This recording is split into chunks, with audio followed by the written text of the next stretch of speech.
Hi everyone, Ravindranathan here. I'm really excited today to interview Parry Ravindranathan. I hope I pronounced that right.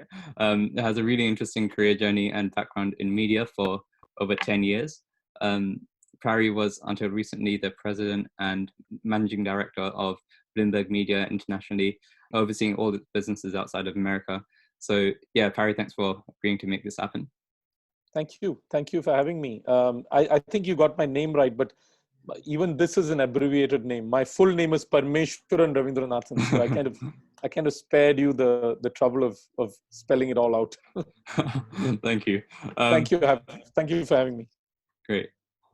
So to start off, tell me more about your background and how you actually got into media. Was this something you had planned from the beginning, something you always wanted to do, or did it kind of just fall into place? It's a bit of both. I think when I did start out, I didn't really expect to be in media. It was really by accident in some ways when I got into a journalism course. Like everyone else, when you get into your graduation, you kind of know roughly what you like doing, and you kind of I liked writing. A few things I liked social sciences essentially. So you kind of go into that path and then start figuring out where you kind of fit in. It was the same for me, and over time I kind of figured out that journalism is something that actually I could look at. I joined a journalism school, Asian College of Journalism in India, which is one of the best there, and then kind of progressively went and studied more. Not all of it was journalism, and then got my first job. And that's really when I started looking into it more, because I think until you really get into a job, you really are not sure. You're not, you really don't know how it. No one can teach you the exact day-to-day dealings of being a journalist or what it takes to being one. And I think really all that you learn on the job. There's only that much a course or a program can teach you. And then once you get your feet wet, I think you kind of over time you kind of figure it out. And of course I loved it. It's the it's a I mean now when I look back at it, I think I'm made for it. I take risks. I like the risks part of it. I spent some time covering conflicts and everything else, which was part of that. I like writing. I like taking decisions, and I'm a big consumer of news myself. So being a journalist was in some ways made sense for me. I think the big shift for me was going from just being a journalist to being a content man and managing newsrooms to actually managing a business of news. I think that was a fairly big shift for me.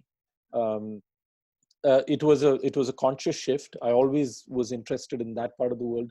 Most journalists are rarely interested in the business side, and frankly vice versa as well, because it's a big Chinese wall in between. You rarely see journalists crossing the line, and I say crossing the line in a positive way. Crossing the line is you cannot cross the line editorially, but from a business point of view, it actually made it is understanding the business is actually important. So for me, I think that was a big shift into taking over the business when I joined Bloomberg. I did parts of it before, but never to this extent. At Bloomberg, I kind of was asked to go and build out the television business initially, and then build out the media businesses, running both editorial as well as the commercial sides, which include sales and everything else. It's rare. I think it's unique in some ways, and I'm proud of it that I can do both. And I've never really found a conflict between the two.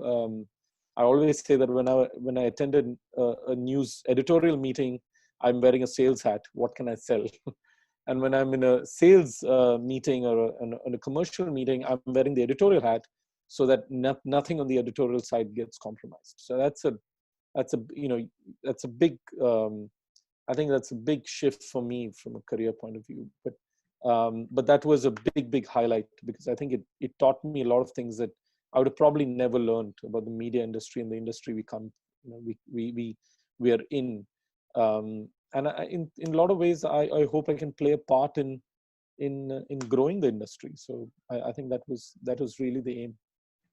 Great. So, I mean, talk about a bit about your journey to Bloomberg before that, working at CNN, Al Jazeera, where you really worked your way up. And as you were progressing in your career over time, did you feel you had any skill gaps? And what advice do you have for people who want to progress in their careers but don't have all the skills yet? Do you think it's important to have the skills to begin with, or learn along the way?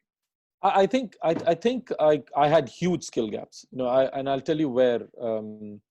I think when I joined a little, small company at that time, TV18, which was running CNBC in India, and like most small companies that really grow quickly, um, you kind of, it was an explosion of growth. It was huge. India was growing at a huge rate at that time. Many of us grew with it, and in some ways grew too quickly. And certainly in my case, I grew too quickly. I think grew so quickly that I think um, you kind of grow to a point where you kind of end up having fairly large skill gaps, which are never got filled because you really never did it. So me, one of the reasons I kind of quit CNBC at that time and took a 6-month break, and I kind of went and I did my own thing. I was in Afghanistan traveling for 6 months, and then joined Al Jazeera, a step down, really to fill gaps. I think there were huge gaps that I think I needed to fill, and I found some incredible colleagues in Al Jazeera who kind of in some ways helped me fill those gaps. And I grew quickly there again. And I think, but it allowed me to this time have a slightly more well-paced sort of approach to it, where I could actually be a producer, be a field producer, kind of understand the stories a bit better. I was older. And it allowed me to, in some ways, grow as a journalist at Al Jazeera. So I think the important thing is that when you are growing quickly, and it quite often happens where you grow really too quickly, you don't realize how many gaps you have in your career and how many things you have not done. Um, and I think you need to be able to know that. You need to kind of, in some ways, take that on board and be able to go and fill that at some point. I mean, I'm not saying it's look, not everyone gets the chance to do it either. But if you do get a chance, if you get the opportunity, I think you should continue to fill those. I mean, that could be education, that could be another job in another company where you take a step down, like I did. But it can take any form as long as it kind of fills those gaps. Yeah, so you would say that sometimes it's actually better taking a position that's lower than what you would actually do, just in order to be able to fill those gaps, and that can Yeah, help you. yes, and I would say do that in a bigger company, because I mean it's really easy to be a big fish in a small pond. I think it's really that's what happens, and people get comfortable in that little pond.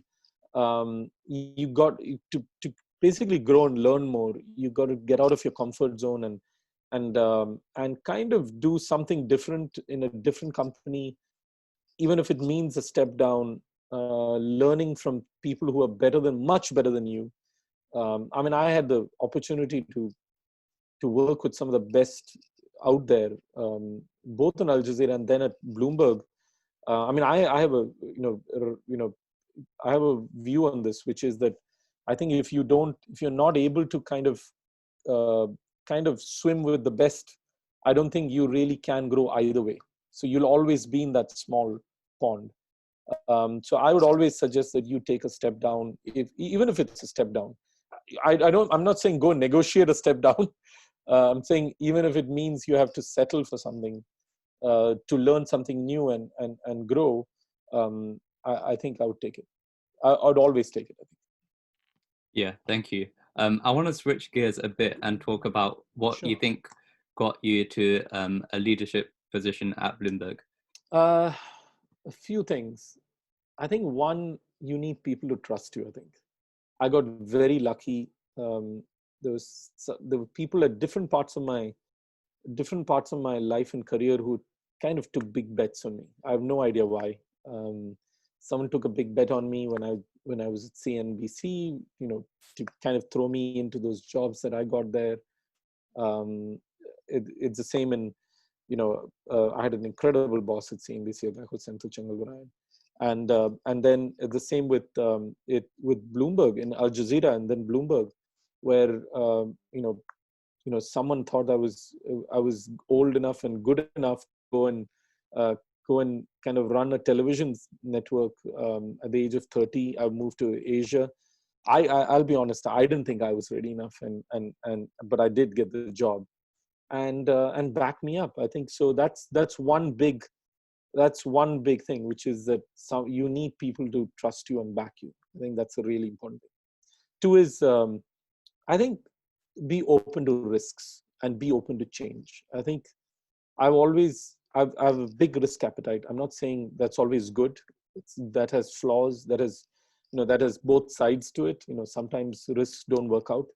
But if you're working for a company that is, that kind of respects that and kind of backs you on it, it's hugely helpful. So I did have the favorable condition of a company like Bloomberg, which kind of backed me up in some ways.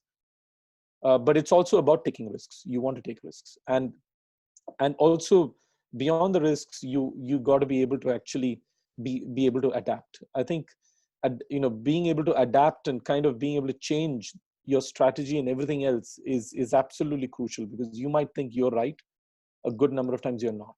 I think certainly in Bloomberg, that was a big learning for me, because I got in very young, hard-headed, brash, and I thought I was right always. And I think over time, you kind of realize that you're not. You kind of had to figure your way out, and kind of give in to other ideas, and kind of learn from those ideas. And fourth, I think, surround yourself with the best people. I believe that you should always hire people much better than you. And there's no shame in saying that openly. And because if you aren't able to hire the best talent, you will not get the result, no matter what.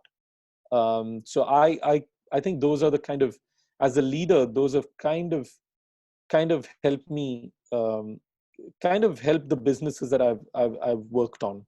And most of it is team effort. It's really not me. I'm just sitting on top of the pile. But having a team that actually helped build it and build it into what it is kind of really, really helps. So I would say these are not in a certain order, but it certainly helped me get to where I am. Yeah, thank you for sharing this. So you talked a bit about surrounding yourself with the best people, and that leads me to the question about how was your experience working with people like Justin Smith and Mike Bloomberg? What did you learn from them, and what do you think they're doing differently, or how are they thinking differently about things? It's quite amazing. I think some of them have a lot in common. Um, and I've been very lucky to have worked for people who I deeply respect and who are friends. My first boss at Bloomberg was Andy Lack, who's a legend in the TV space. From where I come from, he went on to be the chairman of NBC. He was before that. I mean, he's had an illustrious career before Bloomberg. I learned a lot from him, which is on the content side and on how you run a television and media business. From Justin, I think the biggest learning for me was innovation. I think he's a great believer in innovation. He's an innovator himself. I think he's a great digital innovator himself with Quartz and everything. I mean, his background is entirely digital innovation, really. I learned a great deal about innovation and how you should be completely uncompromised on innovation. You kind of don't compromise on that part of your business, even if it means you take some short-term pain. In the long term, you should be able to disrupt and innovate. And I think he doesn't just believe in it. I think he kind of really, it's inherent to him. I don't think it's kind of, it really is what makes him. And Mike, of course, Mike Bloomberg, he obviously was our founder, and frankly, Bloomberg is what Bloomberg is because of him, his personality. And most of us are where we are because the system that he's built and the ecosystem he's built allows us to take those risks and innovate and think long term, and he's got an incredible tolerance for that, and of course a personally brilliant man. He when once once he decides something, he kind of knows exactly what to do, and there's a huge emphasis on execution. I think it's very easy to come up with ideas. If you don't execute them, it doesn't matter. And I think that there's a fairly big emphasis on execution, etc. And you can see that in the rest of the company. I think um, I think it's a company which really starts from the top. Most of Mike's personality and everything else kind of trickles down to the rest of the company, and you can see how successful it is, and it really comes from there. Yeah. And when you look back at your media career for over the past 10 years, does any failure come to mind that has kind of set you up for later success?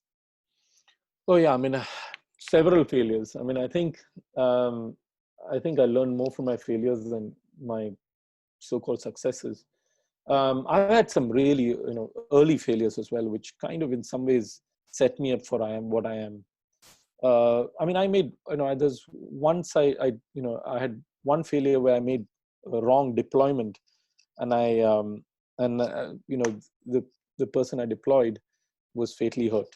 So I mean, that's an example. From that, I kind of learned how to deal with that, and deal with how one, I think for me as a journalist, there's a big learning on how do you kind of have to learn that the people and the risks are you got to weigh them in a different way.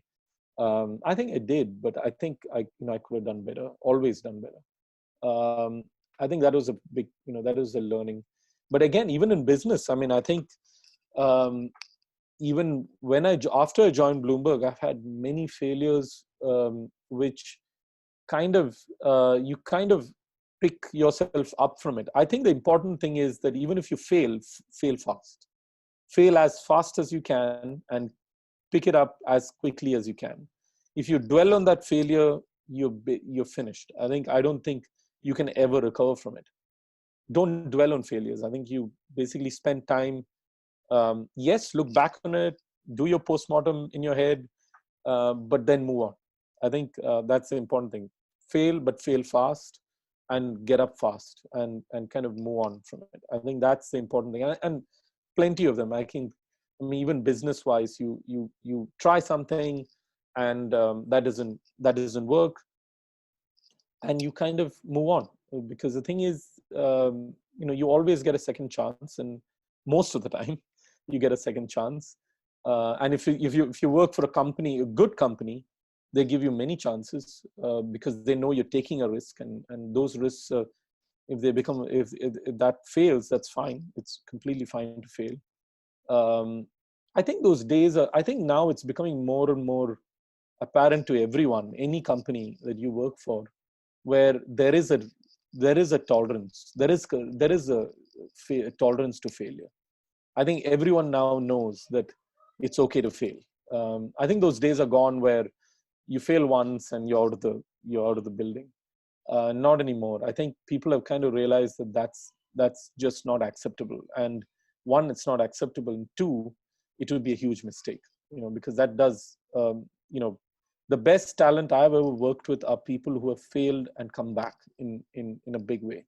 And I have to admit, I've always had a personal bias towards hiring people who have that in their history somewhere, because I think it makes them more human, more resilient, more they can take a lot more than others can, and I think they also end up being team players, because a failure teaches you it's not all about you. It's about a team.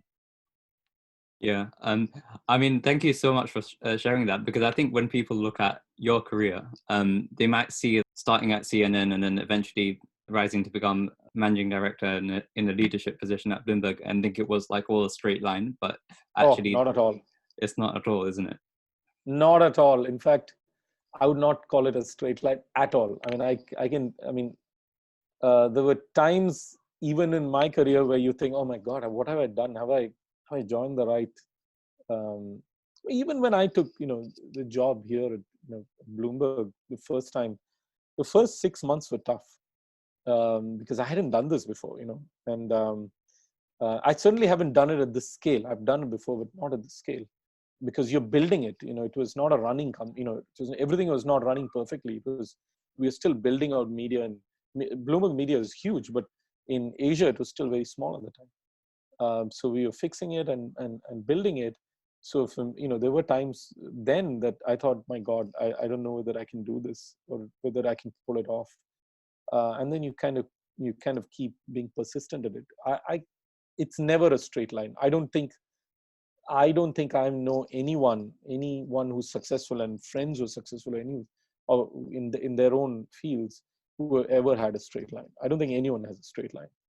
It just seems like it, because when you look at a CV, everything seems like, it seems like a straight line. There are no gaps in there. It's not. It's never is.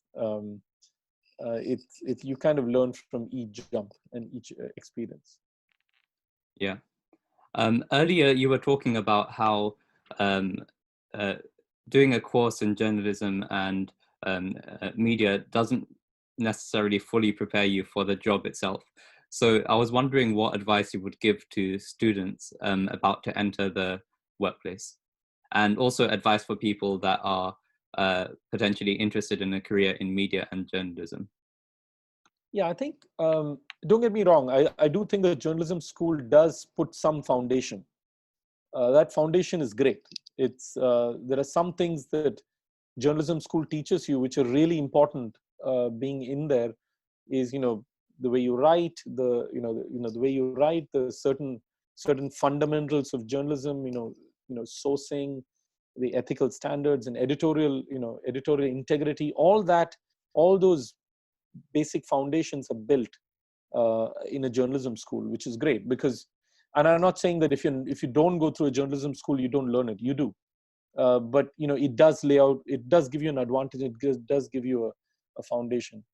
What it cannot teach you, and it doesn't teach you, not because they're not trying, it's because it's actually not possible, is how a newsroom functions. A newsroom, and how you kind of function within a newsroom, I think. And that's changing, by the way. When I joined a newsroom, it was very different from someone joining a newsroom today. I think it's completely different worlds. And I didn't join a newsroom. I joined a newsroom not very long ago.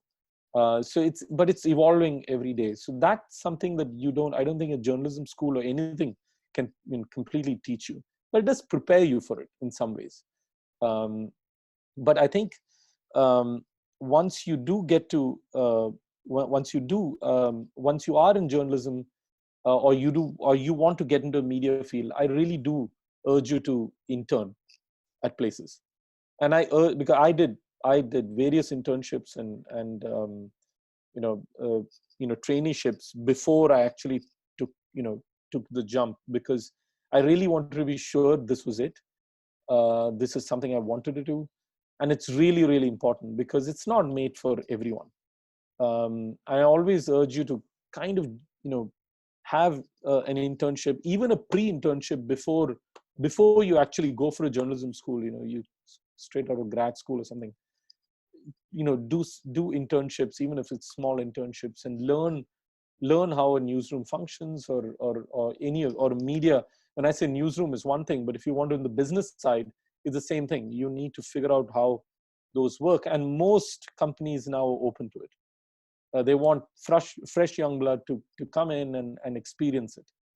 And it's a huge, for companies, it's a huge talent pool. Talent is getting younger and younger.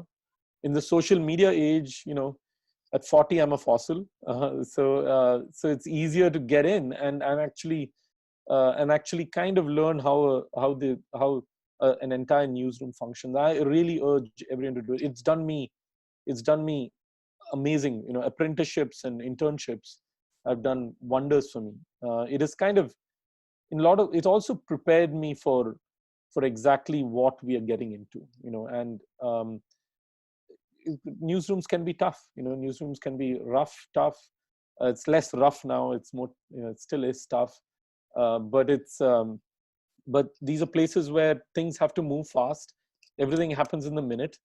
It's a high pressure, high, intensity sort of, sort of profession where everything is on the move. There's hardly any time.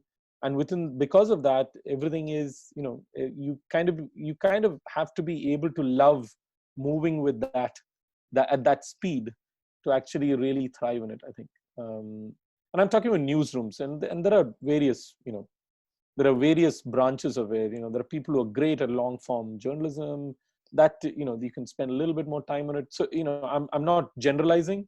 I'm just saying that on a basic level, I think it always makes sense to actually to do an apprenticeship or an internship if possible. For anything, by the way, that's for not just journalism. I think that's for anything that you plan to do. Yeah, 100% agree with you. I mean, I did an apprenticeship and it really was so useful. And it was something that, I couldn't really otherwise get that kind of experience or insight if I just kind of read a textbook about something or at university. Not that there's a lot of benefit to university, but at the same time, getting an internship and practical experience in the workplace, I don't think there's anything far that beats that. So yeah, you're 100% Yeah, right. I mean, there are times when you do an apprenticeship and you kind of figure out that this is not what you want to do. Exactly. Yeah. That's also great, by the way, because that kind of, it kind of takes you away from spending a lot of time trying to chase something that you perhaps don't like. So I would always urge everyone to take that seriously. I think most people kind of do it just because they want to tick a box, but I think you should take it really seriously. Yeah. So I'm going to move on to like a hypothetical question that I usually always ask on this podcast, which is, if it was many years from now and it's like the last day for you, and the articles you've written, like the social media posts, are all erased for some reason, and you can write down 3 things that you know about, of everything you know about life, a business, or whatever it may be. So 3 things that you would leave to the world of your biggest lessons. What would those 3 things be? Wow. What do those things be? 3 things that I would leave. I'm assuming as a piece of wisdom.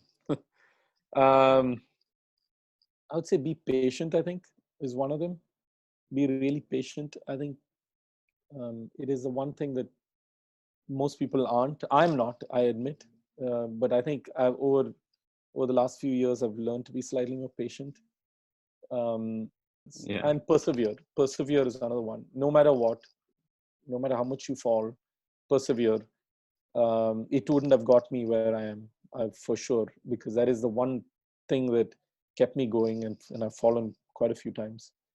3 is be passionate. I think there is nothing that can substitute that. If you're not passionate about what you do and you don't love it more than anything else, doing anything else apart from playing with my kids, I think you should not be in it. You should definitely not be in it. Passion is the most, I think, is absolutely crucial. Those are 3 life advices for anything in my life, I would say. And that's not just my career. I think it will be my personal life as well, to be pretty similar. Yeah, thank you. So now I'm going to move to a quick fire question. So I just want your gut response and the first thing that comes to your mind. And yeah, if you don't like the question, you can pass too. So the first question is, what are 1 to 3 books that have greatly influenced your life? Wow. And I have to be really quick, right? Influence my life is a strong one, but I can name 3 books that really did impact me, I think. A book on history by E.H. Carr, which I learned very early, that made a huge difference to me, I think, in the way I thought about a lot of things. What else? God, I'm just blanking out on the others. That this is the one that comes really to mind immediately. I'll just pass it and go on to the next one, and then I'll come back to it if I have to. Okay. Cool. But yeah. No worries. If you had the chance to have like a dinner party and you could invite 3 people, dead or alive, who would you invite and why? Whoa. I think that's a good one. For various reasons, various people. I think Gandhi. I would love to meet Mahatma Gandhi, and it's not for the usual thing. It's he's father of our nation, but I think he's just so different from what I am. I don't think you kind of, now when you look back, you admire and respect, but you're not entirely sure. You kind of are curious of the human being, and his philosophy is very different from what even I believe in, but it's fascinating. So that's one. John Kenneth Galbraith, I met him once actually. So but I'd still count him as someone I would love to meet. He's an economist, fascinating guy. And third one,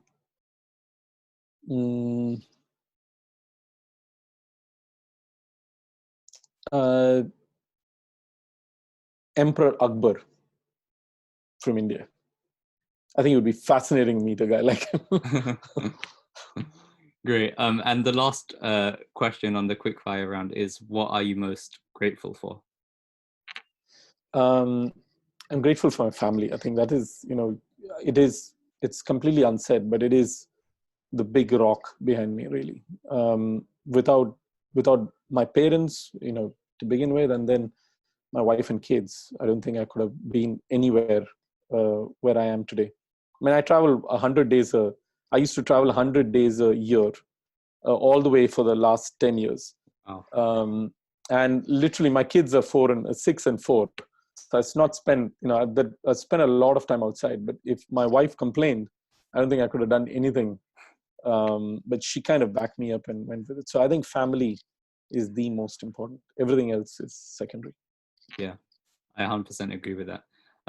Good. I think I'm going to leave it there. We've been able to cover a lot, and you shared some really great insights and advice. Thank you so much for agreeing to have this conversation. I think it's going to help a lot of young people who also want to learn from people like you and ask these questions. So yeah, thank you for everything, and look forward to speaking again soon. No, thank you. It was fascinating. I hope this is helpful to someone. Yeah. Thank great. you. Thank you. Thanks a lot. Thanks a lot.